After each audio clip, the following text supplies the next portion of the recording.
call the meeting to order. Would everyone please rise and face the flag, and if so inclined, join us in the Pledge of Allegiance. I pledge allegiance to the flag of the United States of America and to the republic for which it stands, one nation, under God, indivisible, with liberty and justice for all.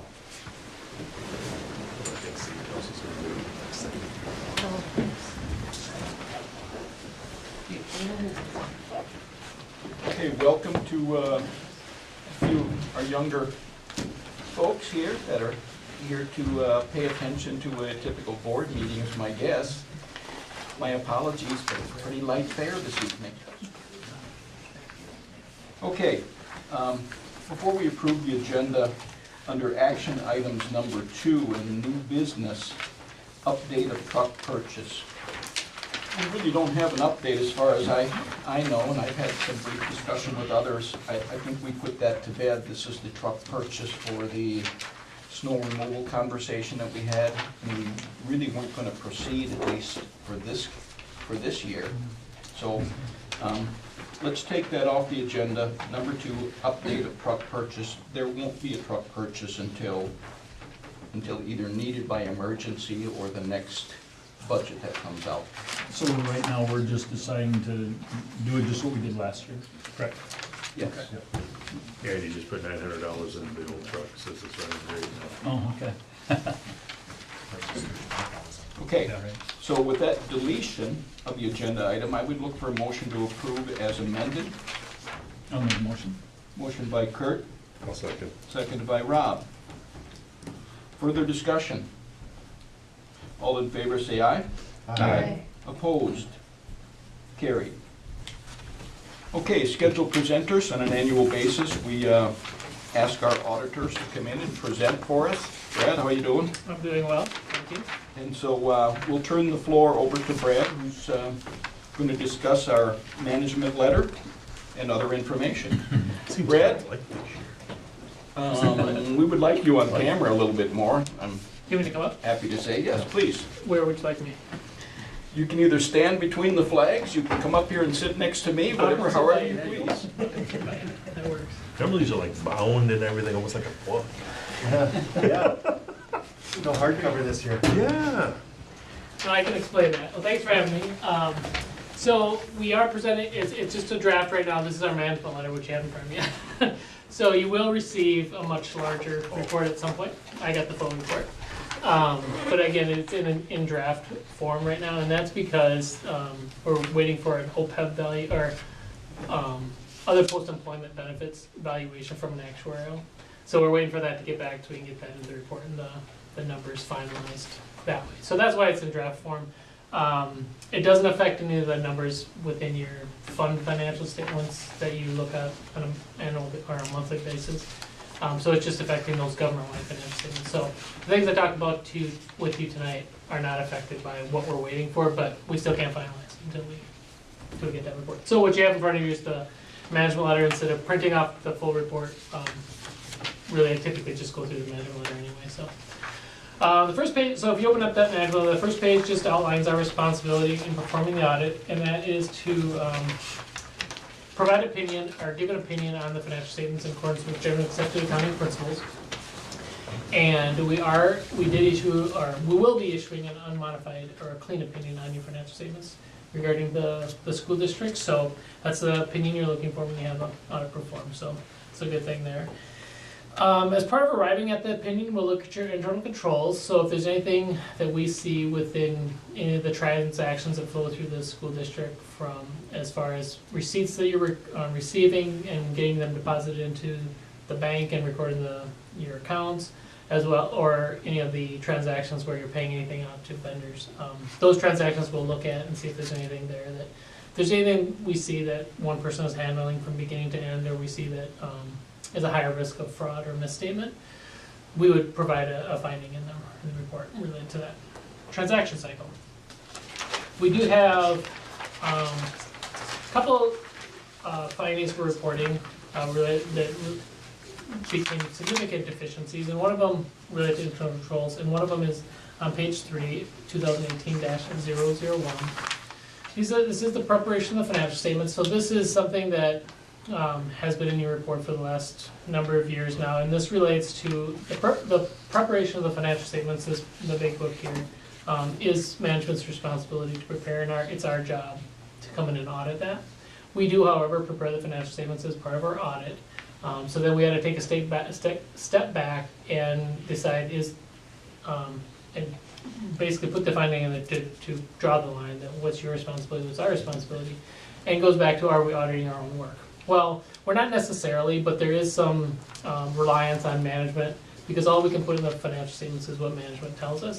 So this is really to draw that line to say that it is still management's responsibility, but we prepare it as part of the audit process.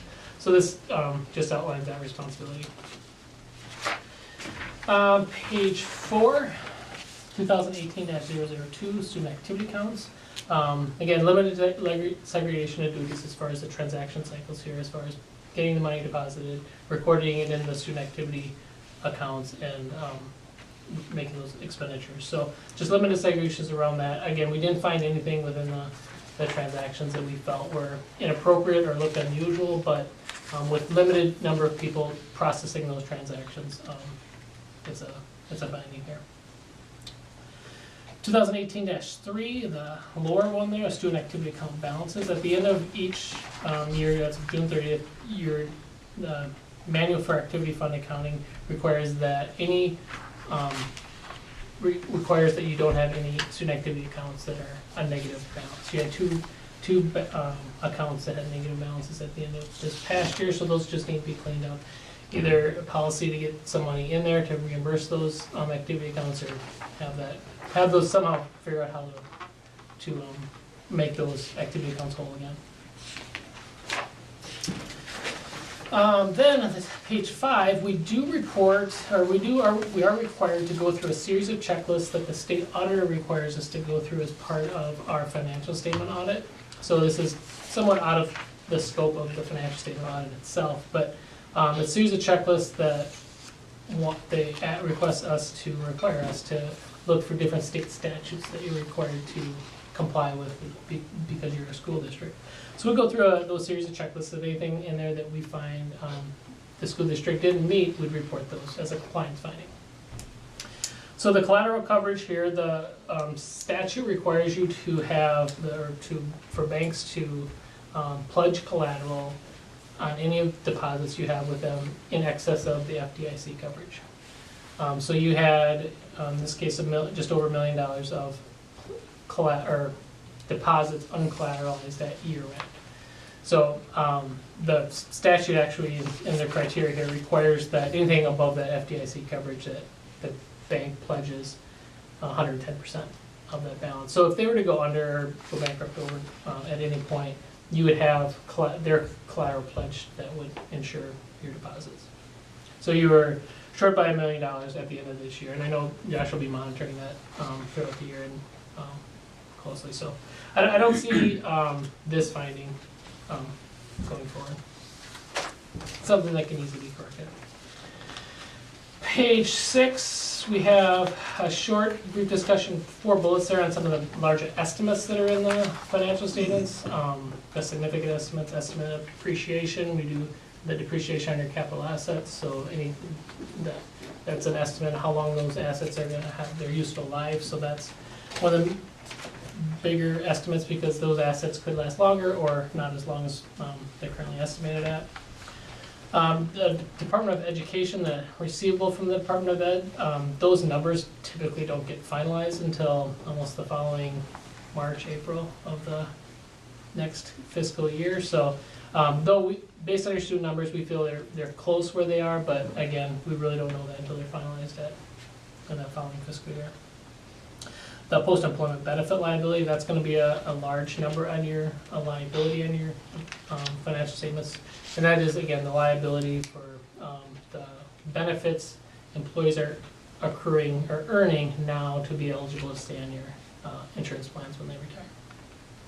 And then the TRA and PER pension plans, those liabilities we've talked about in the past, where the unfunded pension plan, actuarial determined unfunded pension plan at the state level needs to be allocated out to all the contributing members So you do get a portion of that unfunded liability allocated to your district.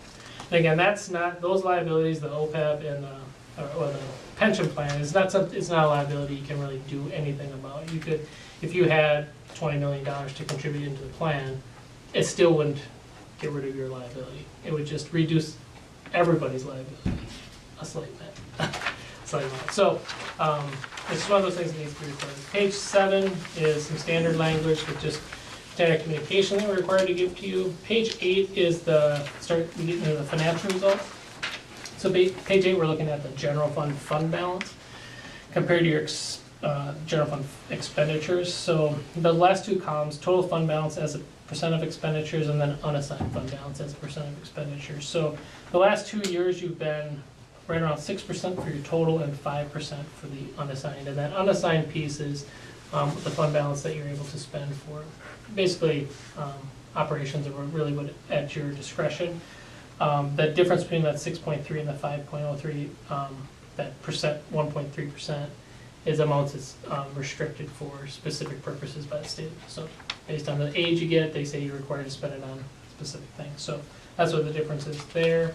So those two percentages are pretty low. I mean, and I know you've been working to build those up, and you've been cutting a lot of costs over the last couple of years. And the last, from 17 to 18, it really held steady, really didn't move the needle much, and it decreased slightly, but again, you continually need to watch those expenditures and the revenues coming in. Page 9. So here we're looking at the budgeted to actual amounts. So your revenues actually came in, total revenues came in $84,000 more than what you budgeted on a $12.5 million budget. Not a significant variance there. Your expenditures were $225,000 over budget. So overall, your revenues over expenditures, so about $100,000 different there.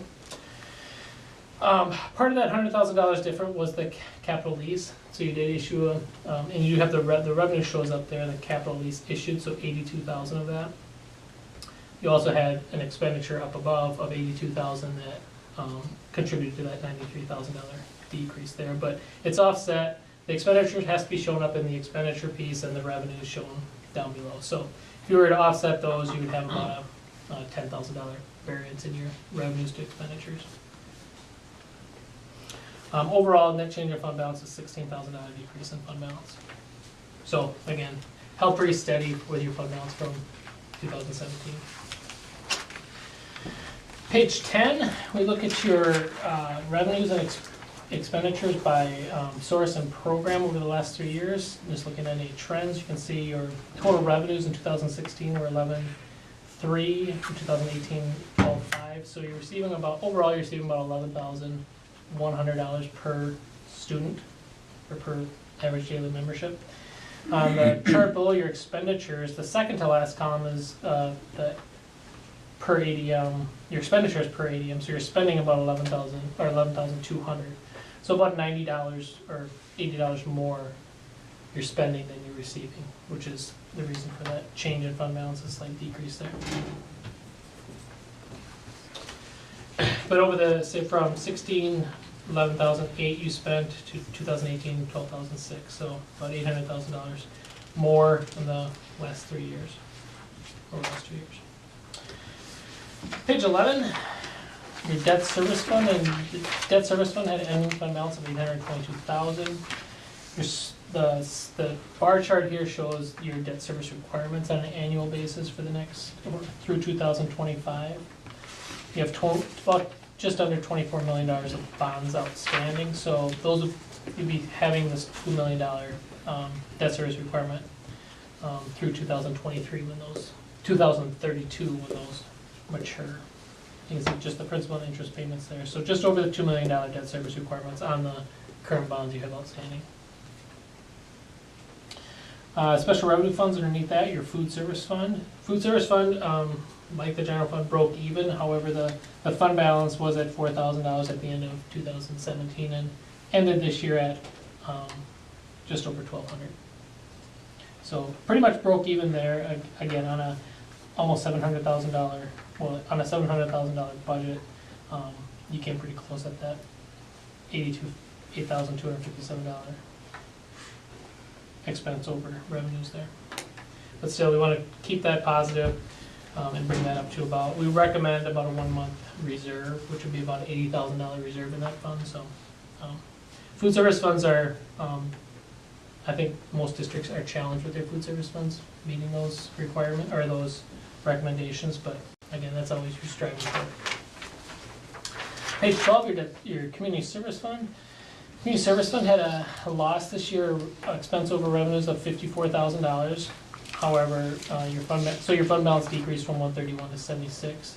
Again, 1 month reserve there would be 68,000, so the community service fund is still in good shape. However, we just wouldn't want to see that to become a trend with that $54,000 decrease. But as of right now, the this community service fund still has sufficient resources for the activity that it's currently has. The next sections are your operating fund balances. So the general fund, food service, and community service fund, as well as the expenditures of operating and project funds. So you can see 2015, your total fund balance in those operating funds was 1.7 million. 2016 a decrease, 17 a decrease, and then 18 a decrease again. So again, I think the same story we've kind of been saying is funds are going down, so you continue to look at your expenditures. I know you've been cutting each year, and it does seem to be getting anywhere, but still continue to look at those options, and always want to analyze those on an annual basis or through your budget process. The next section down there, general, I think the one to look at here is general fund expenditures per pupil. So 2015, you're spending about $10,000 per pupil. 2018, spending about just over $11,000 per pupil. So have steadily increased there, with steadily declining in total fund balances in each of your funds. They just have some new accounting standards. They'll be implemented over the next few years. I think the biggest one that's going to affect you will be the GASB statement number 87, which is Government Accounting Standards Board statement number 87. That just requires, if you have any leases on your books, if you're leasing any property equipment to anybody, or you're leasing any property equipment from other vendors, those leases will need to go on your books as a liability in the future. So if there's anything out there, so we'll be working with Josh over the next few years just to figure out what leases you have out there and figure out what those liabilities will look like on your statements. And again, those liabilities aren't liabilities that go on your fund financial statements, the things what you're budgeting for. Those go on the same statements we have the pension liability. So, any questions at all on anything? There's probably a lot, but It's a lot to digest. yeah, it is. It is. I think the main focus is continuing to watch those expenditures, find out which areas that we can either bring more revenue sources in, or areas that we can look at cutting to. So. Is your focus with your company based on schools for the most part, municipalities and schools? Municipalities and schools, yep. We about a third of our revenue comes from the government. What do you see as a typical, if there is one, fund balance for schools? Or is that all over the board? It's somewhat all over the board. I mean, we recommend for schools to have above that 20% fund balance reserve, or depending. Some schools, it's different. Every school has a different focus, maybe, let's say. So anywhere above that 10% is what we're looking for a school district. Have reserve on the year end, because at year end, you're really you have 3 months off as of June 30th, so you need to have enough to get started, but you're gonna start receiving those state aids. It's different with schools than, let's say, compared to a city where they get majority of their revenue through their tax supplements. Right? Schools receive state aids on a monthly basis, so they don't need as much reserves on hand each month, because they're getting about 1/12 of their revenue each month, so they don't need as much reserve. So having that around 10% would be sufficient for a school in general fund. So slightly below that and has declined from the past year. So in the food service fund, we're looking at 80,000, which what you're recommending, and our balance is at, Basically zero, huh? zero, right? No, that's what I was looking Yeah. at. I thought we used to actually have a good reserve in the food service, but I know we've had some equipment and stuff, but.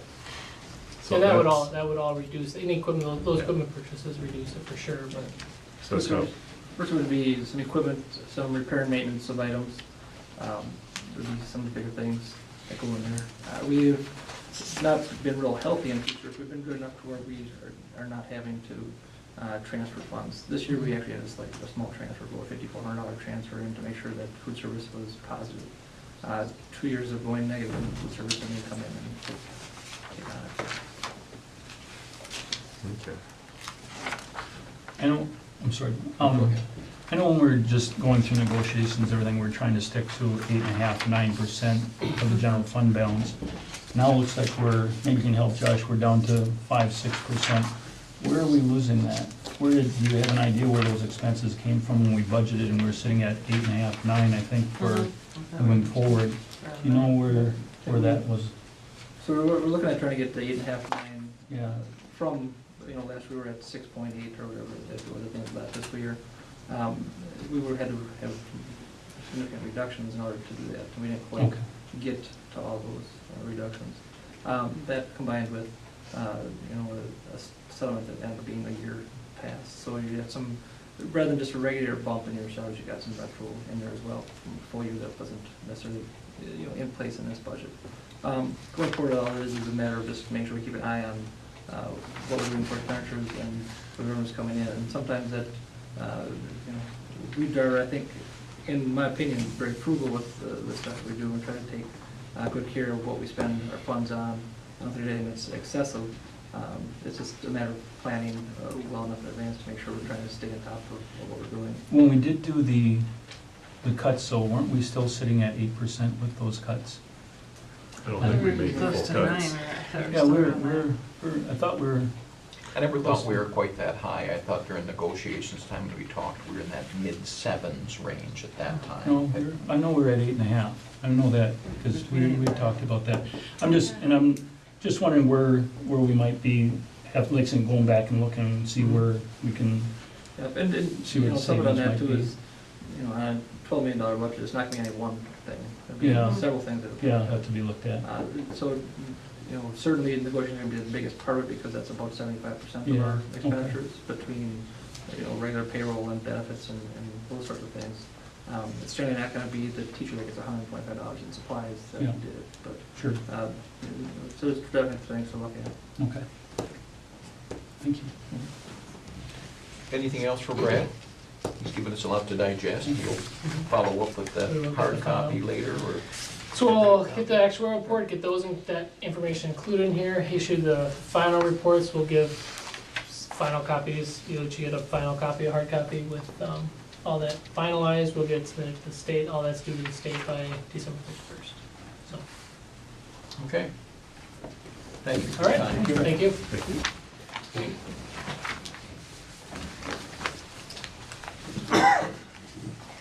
Okay, moving down, we've got reports and communication. Student school board rep. What do you have for us this evening? Well, to first start off, hello, my name is Anna Geese. I am a junior at the Camp Falls High School, and I'm sharing this position with Emma Conway. And a very exciting thing that happened to our school is that our football team finally went to state after several years of not making it. And we played at Hopkins, but sadly, we did not beat Fairmont. We lost by 6, 27-21. And another really recent thing was our play, the Grease play, was a huge success for the program, and they also did more fundraising for VIP tickets. So the VIP tickets were $6 more, and that all went towards the theater fund. So, and they had a full house every single night, so that was really great to see. On a more recent note, winter sports sign-up was just a couple days ago. Girls basketball just started today. Boys basketball will be starting next Monday. Dance preview is this Saturday, where I think it's all dance groups will be performing to show what they have so far. And our speech team has 70+ people again, which is a huge, wonderful thing because we've won 3 titles now. So it's really great to see the numbers go up. So that should be it. Thank you. This is the musical that we were going to move to every other year. Yeah. But we were getting some assistance from, I think, outside sources to help us to bankroll the expenses to that, if you will. Am I right? Correct, yeah. So, Yeah, I was there on Sunday and it was a packed house on Sunday. People were lined up to get in. It was a great show and glad to see such great turnout. Yeah. Do we have ticket sales numbers at all? Over 1,200, 1,200? yeah, 1,260 or something like that. And that was one of the challenges we gave them, was pick a show that's gonna draw a good crowd, and they promoted it well. We saw the posters and they had pictures on social media and stuff like that, so they did a nice job of it. this is one of those areas we just talked about, fund balances and what we cut, and I guess to some degree we did cut that second year, but we are getting some assistance Right. there, so creative funding, I guess, is the way it went for us, so that's a good thing. Brenda, what were you gonna say? I was gonna ask Jake, more so than Anna, fall sport, or winter sports numbers, how do they look? Pretty good. I haven't compared them to last year, but boys basketball numbers really big. Girls basketball keeps creeping up. We got a small 7th grade girls basketball team. That hurts it a little bit. Otherwise, numbers there have been good. Still look pretty low at the juniors and seniors, but really good 9th grade. Pretty good sophomore group for numbers. 8th grade's got big numbers too, so 8th, 9th, 10th grade are good numbers, really healthy numbers. So there, like I said, boys basketball will be good, wrestling will be good. We got a whole bunch of kids hurt who are wrestlers. So I talked to one, he might not be able to wrestle till February if he comes out at all. So those numbers are still coming in. And dance team is, it's been higher, but they're all right too, so, Good. yeah. Right. Anything else for either Anna or the cause? If not, we'll move down committee reports. I think we did those last month, didn't we?